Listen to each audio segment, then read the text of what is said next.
ରାତିରେ ରୁଟି କରିଥିଲି, ସେଇ ରୁଟିରେ 2ଟା ରୁଟି ରହିଯାଇଛି। ଆଉ ସକାଳେ ଏଇ ବାସି ରୁଟି ତ କେହି ଖାଇବା ପାଇଁ ପସନ୍ଦ କରୁନାହାନ୍ତି, ଶୀତରେ ଥଣ୍ଡା ହେଇଯାଇଛି। ତା ସହିତ ରୁଟି ଗୁଡ଼ା ବି ଟିକେ ଟାଣ ହେଇଯାଇଛି, ତ ସେଇ ରୁଟି ତ କେହି ଖାଇବେନି। ଆଉ ଆମ ଘରେ ଏମିତିକା ବାସି ରୁଟି ଖାଇବା ପାଇଁ କେହି ପସନ୍ଦ କରନ୍ତିନି।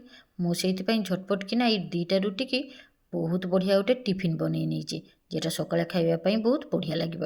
ଦେଖନ୍ତୁ 2ଟା ବାସି ରୁଟି ଥିଲା, ଏଇ 2ଟା ବାସି ରୁଟିକି ଚାକୁ ଦେଇ କ'ଣ କଲି, କାଟି ପକେଇଛି ଛୋଟ ଛୋଟ କରି।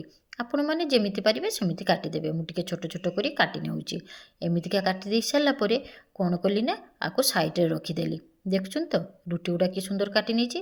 ଏବେ କ୍ୟାପ୍ସିକମ୍, ଗାଜର, ବନ୍ଧାକୋବି, କଞ୍ଚା ଲଙ୍କା ଆଉ ପିଆଜ ଏଗୁଡ଼ାକୁ ବି କାଟି ନେଇଛି ଛୋଟ ଛୋଟ କରି। ଯେମିତି ପାରିବେ ଆପଣମାନେ ସେମିତି କାଟିବେ। କାଜଗୁଡ଼ା ପତଳା ପତଳା କରି କାଟିଛି, ଆଉ କ୍ୟାପ୍ସିକମ୍କୁ। ଏପଟେ ରସୁଣ କିଛି ନେଇଥିଲି, ତେଲ ଗରମ କରିଦେଇ ରସୁଣ ଦେଇଦେଲି, ଗାଜର ଦେଇଦେଇଛି ତା ଭିତରେ। ଗାଜର ଆଉ ରସୁଣକୁ ଟିକେ 2-3 ମିନିଟ୍ ପର୍ଯ୍ୟନ୍ତ ଭାଜି ପକେଇଛି। ବନ୍ଧାକୋବିକୁ ବି ରସୁଣ ଆଉ ଗାଜର ସହିତ ଟିକେ ଭାଜି ନେଉଛି। ହାଲକା କି ଭାଜି ନେଉଛି, 2-3 ମିନିଟ୍ ପର୍ଯ୍ୟନ୍ତ ମୁଁ ଲୋ ଫ୍ଲେମ୍ରେ ଭାଜି ନେଉଛି। ଭାଜି ଦେଇ ସାରିଲା ପରେ କ୍ୟାପ୍ସିକମ୍ ଦେଇଦେଲି। ଏ କ୍ୟାପ୍ସିକମ୍କୁ ବି ବହୁତ ଭଲ କିନା ଟିକେ ଭାଜି ନେଉଛି, ବେଶୀ ନରମ କରିବାନି, ହାଲକା କିନା ଭାଜି ନେବା। ଭାଜି ନେଇ ସାରିଲା ପରେ କଞ୍ଚା ଲଙ୍କା ଆଉ ପିଆଜ ଦେଇ ଭଲ କିନା 2-3 ମିନିଟ୍ ପର୍ଯ୍ୟନ୍ତ ମିଡ଼ିୟମ୍ ଫ୍ଲେମ୍ରେ ଭାଜି ନେଉଛି, ତାର ପାଣି ମରିବା ପର୍ଯ୍ୟନ୍ତ। ହେଇଯାଇଛି। ଏବେ ସ୍ୱାଦ ଅନୁସାରେ ଟିକେ ଲୁଣ ଦେଇ ଦେଉଛି। ଲୁଣଟା ଦେଇ 2-3 ମିନିଟ୍ ପର୍ଯ୍ୟନ୍ତ ମିଡ଼ିୟମ୍ ଫ୍ଲେମ୍ରେ ଭଲ କିନା ଆଉ ଥରେ ଭାଜି ଦେଇଲି। ପିଆଜ ଗୁଡ଼ାକୁ ଟିକେ ଭାଙ୍ଗି ଦେଇଛି। ବହୁତ ସୁନ୍ଦର ହେଇଯାଇଛି ଭଜାଟା, ଦେଖନ୍ତୁ। ଏବେ soya sauce, chilli sauce, tomato ketchup, ତା ସହିତ ସେଜୱାଇନ୍ କି ପାସ୍ତା ସସ୍ ଦେଇଦେବେ।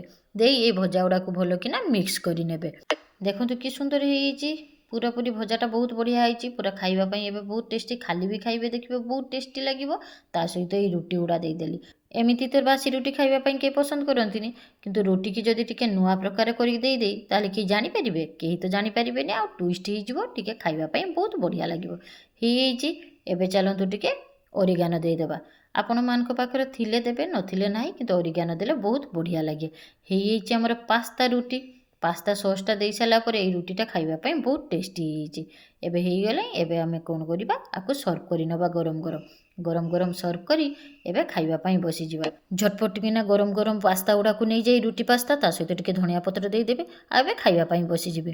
ଆଶା କରୁଛି ମୋର এই ଭିଡ଼ିଓଟି ଭଲ ଲାଗିଥିବ। ଯଦି ଭଲ ଲାଗିଥାଏ ଗୋଟେ ଲାଇକ୍, କମେଣ୍ଟ, ସେୟାର ତ ନିହାତି କରିବେ। ତା ସହିତ ମୋ ଚ୍ୟାନେଲକୁ ସବସ୍କ୍ରାଇବ୍ କରିବା ପାଇଁ ଭୁଲନ୍ତୁ ନାହିଁ। ତା ସହିତ ମୋ ରୋଷେଇଟା କେମିତି ହେଇଛି କମେଣ୍ଟରେ ନିହାତି ଜଣାନ୍ତୁ। ଆପଣ ସମସ୍ତେ ଭଲରେ ରୁହନ୍ତୁ। ନମସ୍କାର, ଜୟ ଜଗନ୍ନାଥ।